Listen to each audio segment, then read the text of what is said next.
very much. I appreciate it. We're getting ready to make a big trip. We're just leaving, but we wanted to have a little bit of a conference just to announce what's happened, how we've done, and I think it's been very, very successful.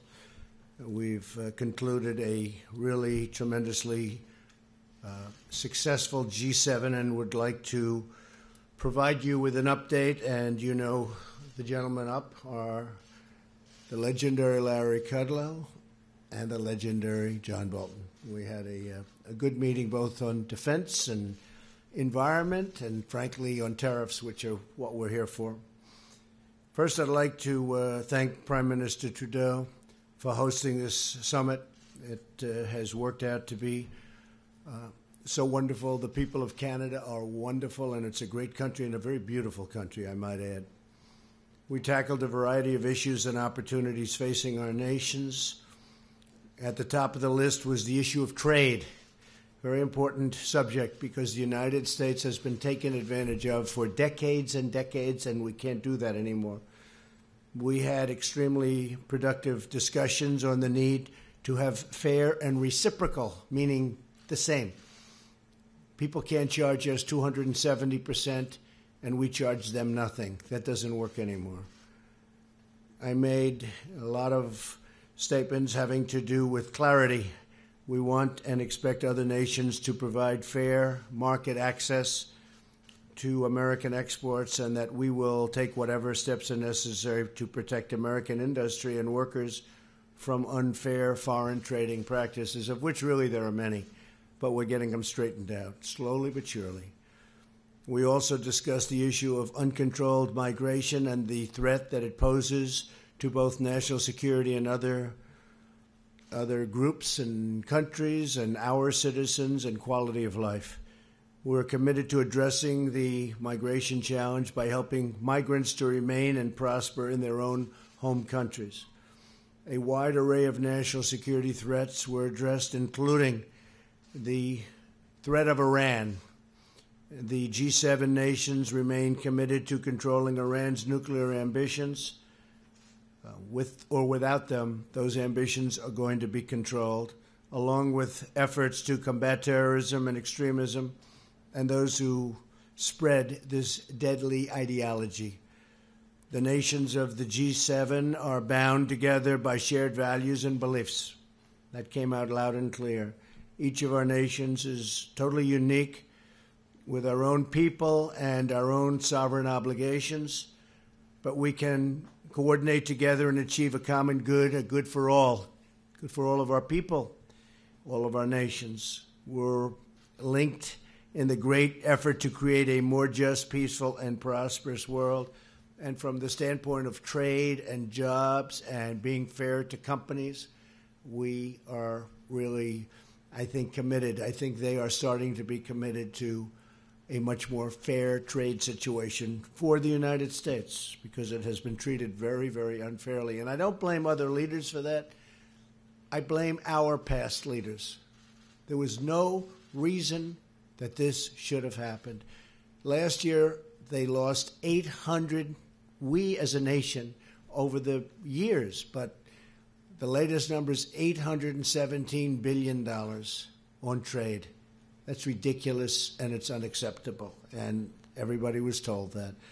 So I don't blame them. I blame our leaders. In fact, I congratulate the leaders of other countries for so crazily being able to make these trade deals that were so good for their country and so bad for the United States. But those days are over. In just a few minutes, I'll be leaving for Singapore. I'll be on a mission of peace, and we will carry in my heart, we're going to be carrying the hearts of millions of people from all over the world. We have to get denuclearization. We have to get something going. We really think that North Korea will be a tremendous place in a very short period of time. And we appreciate everything that's going on, and we appreciate the working together with North Korea. They're really working very well with us. So I say, so far, so good. We're going to have to see what happens, and we're going to know very soon. So I'll be leaving as soon as we're finished with this conference. I'll be leaving, And I very much look forward to it. I think it's very important for North Korea and South Korea and Japan and the world and the United States. It's a great thing. And we'll see what happens. Okay, any questions? Yes. Mr. President, you're about to embark on what may be the most important meeting you've ever had in your life. What's in your gut? Needles of steel nerves or butterflies? Can you describe how you feel? Well, there's always everything. It's really, this has probably rarely been done. It's unknown territory in the truest sense. But I really feel confident. I feel that Kim Jong-un wants to do something great for his people, and he has that opportunity. And he won't have that opportunity again. It's never going to be there again. So I really believe that he's going to do something very positive for his people, for himself, his family. He's got an opportunity, the likes of which I think almost, if you look into history, very few people have ever had. He can take that nation with those great people and truly make it great. So it's a one-time shot, and I think it's going to work out very well. And that's why I feel positive, because it makes so much sense. And we will watch over and we'll protect and we'll do a lot of things. I can say that South Korea, Japan, China, many countries want to see it happen, and they'll help. They'll all help. So this is a great time. This has not happened in all of the years that they've been separated by a very artificial boundary. This is a great opportunity for peace and lasting peace and prosperity. Yes, ma'am. President, did you raise bringing Russia back into the G7 during your meetings?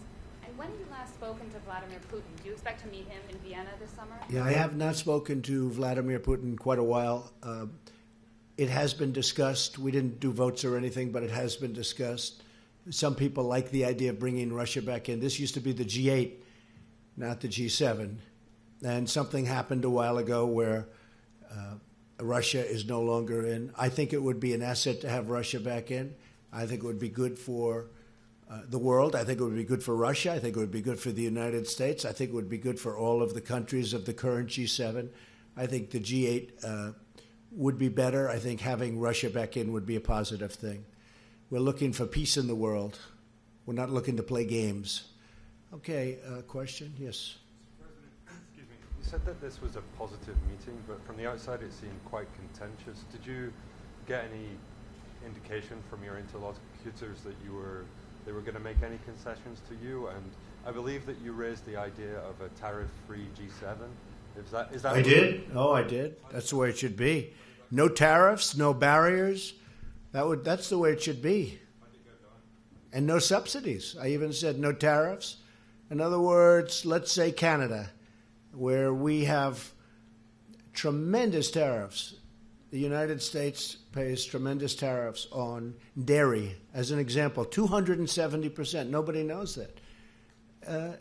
We pay nothing. We don't want to pay anything. Why should we pay?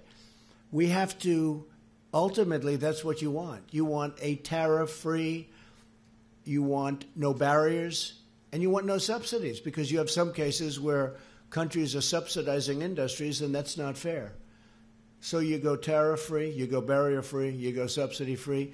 That's the way you learned at the Wharton School of Finance. I mean, that would be the ultimate thing. Now, whether or not that works, but I did suggest it, and people were, I guess they're going to go back to the drawing board and check it out, right? But we can't have an example where we're paying, the United States is paying 270%. Just can't have it. And when they send things into us, you don't have that. I will say it was not contentious. What was strong was the language that this cannot go on. But the relationships are very good, whether it be President Macron or with Justin. Justin did a really good job. I think the relationships were outstanding.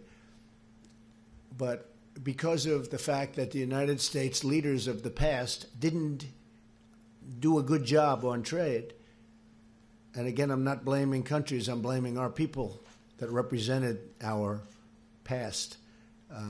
It's got to change. It's going to change. I mean, it's not a question of I hope it changes. It's going to change 100%.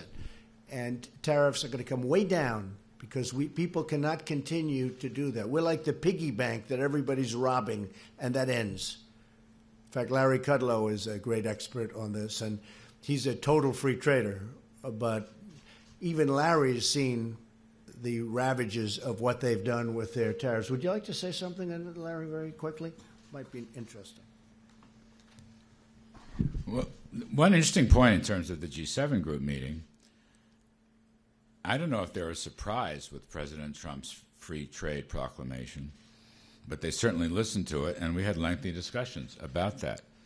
As the President said, reduce these barriers. In fact, go to zero. Zero tariffs. Zero non-tariff barriers. Zero subsidies. And along the way, we're going to have to clean up the international trading system, about which there was virtual consensus of agreement on that. And that will be a target. And these are the best ways to promote economic growth. We'll all be better at it. We'll all be stronger at it. So I myself was particularly gratified to hear my president talk about free trade. Thank you, sir. Thank you. Thank you, Larry. And it's very unfair to our farmers. Our farmers are essentially, whether it's through a barrier, non-monetary barrier, or whether it's through very high tariffs that make it impossible. And this is all over the world. This isn't just G7. I mean, we have India where some of the tariffs are 100%. 100%. And we charge nothing. You can't do that. And so we are talking to many countries. We're talking to all countries. And it's going to stop. Or we'll stop trading with them. And that's a very profitable answer if we have to do it. Yes, sir. Thank you, Mr. President. Another question on trade. You just said that you think that the tariffs are actually going to come down, but it does appear that these various countries are moving forward with retaliatory tariffs on the U.S. Did you get any concessions or any agreements with any of these countries not to move forward with those tariffs, and are you willing to not move forward with Well, if they steel retaliate, tariff? they're making a mistake because, you see, we have a tremendous trade imbalance. So when we try and bring our piece up a little bit so that it's not so bad, and then they go up, right? The difference is they do so much more business with us than we do with them that we can't lose that. You understand? We can't lose it. And as an example, with one country, we have $375 billion in trade deficits. We can't lose. You could make the case that they lost years ago. But when you're down $375 billion, you can't lose. And we have to bring them up. So there's very bad spirit when we have a big trade imbalance and we want to bring it up to balance, just balance, and they keep raising it so that you never catch. That's not a good thing to do. And we have very, very strong measures that take care of that because we do so much. The numbers are so astronomically against them in terms of anything as per your question. We win that war 1,000 times out of 1,000. Yes, yes, sir. So two things can happen on NAFTA. We'll either leave it the way it is as a threesome deal with Canada, with the United States and Mexico, and change it very substantially. We're talking about very big changes. Or we're going to make a deal directly with Canada, directly with Mexico. Both of those things could happen. If a deal isn't made, that would be a very bad thing for Canada, and it would be a very bad thing for Mexico. For the United States, frankly, it would be a good thing. But I'm not looking to do that. I'm not looking to play that game. So we're either going to have NAFTA in a better negotiated form, or we're going to have two deals. Does it have to have a sunset clause in it? It'll have a sunset. You have the two sunsets. I mean, you have a ISDS provision and a sunset provision. They've been very heavily negotiated. You have two sunsets, two concepts of sunset. We're pretty close on the sunset division. Okay? Well, we have one that's 5 years. You know it very well. You've studied this very well. Congratulations. That's right. You have one group that likes to have 5 years and then a renegotiation at the end of 5 years. Then you have another group that wants longer because of the investments. So, but we're pretty close. Yes, sir. Mr. President, David Herzenhorn with Politico Europe. Just to come back to Russia for a second, the something that happened that got them kicked out of the G8 was the invasion and annexation of Crimea. Do you think that Crimea should be recognized at Russia at this point? Well, you have to ask President Obama, because he was the one that let Crimea get away. That was during his administration. And he was the one that let Russia go and spend a lot of money on Crimea because they've spent a lot of money on rebuilding it. I guess they have their submarine port there, etc. But Crimea was let go during the Obama administration. And, Obama can say all he wants, but he allowed Russia to take Crimea. I may have had a much different attitude. But so you'd really have to ask that question to President Obama. Why did he do that? Why did he do that? But with that being said, it's been done a long time. But you would allow Russia back into the G8 with Crimea still? I would rather see Russia in the G8 as opposed to the G7. I would say that the G8 is a more meaningful group than the G7. Absolutely. Yes. Yes, ma'am. How persuasive did you find the Europeans and Canadians when they made the case to you that you shouldn't use national security as a justification for tariffs? They virtually didn't even make that case. I mean, my case is the fact that it is national security. It's our balance sheet. It's our strength. It's absolutely national security. And, if you look at just take a look at our balance sheet. We're going to have a very strong balance sheet very soon because of what I'm doing. We have the strongest economy that we've ever had in the United States. In the history of the United States, we have the best unemployment numbers. Black unemployment, the lowest in history. Hispanic unemployment, the lowest in history. I don't mean the lowest in the last 10 years or 20 years. The lowest in the history of this country. Black unemployment is doing the best it's ever done. Hispanic doing the best. Women are now up to 21 years. Soon it's going to be the best ever in its history, in the country's history. We have to have deals that are fair. And we have to have deals that are economic. Otherwise, that does, in fact, affect our military. Okay? How do you make that case for autos specifically? Oh, it's very easy. It's economic. It's the balance sheet. To have a great military, you need a great balance sheet. Okay? Yes, sir, go ahead. As you were heading into these G7 talks, there was a sense that the America's closest allies were frustrated with you and angry with you, and that you were angry with them, and that you were leaving here early to go meet for more friendlier talks with Kim Jong-un in Singapore. And I'm wondering if you view it the same way, and do you view the U.S. alliance system shifting under your presidency away from... Who are you with, out of curiosity? CNN. I figured. Fake news, CNN. The worst. But, I could tell by the question. I have no idea you were with CNN after the question. I was just curious as to who you're with. You're with CNN. I would say that the level of relationship is a 10. We have a great relationship. Angela and Emmanuel and Justin, I would say the relationship is a 10.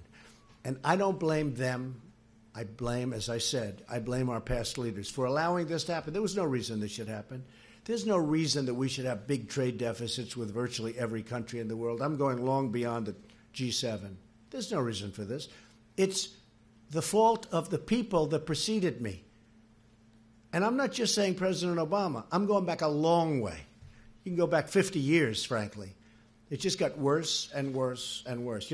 We used to be a nation that was unbelievably cash flow oriented, had no debt of any consequence, and they'd build the highway system. We built the interstate system virtually out of cash flow.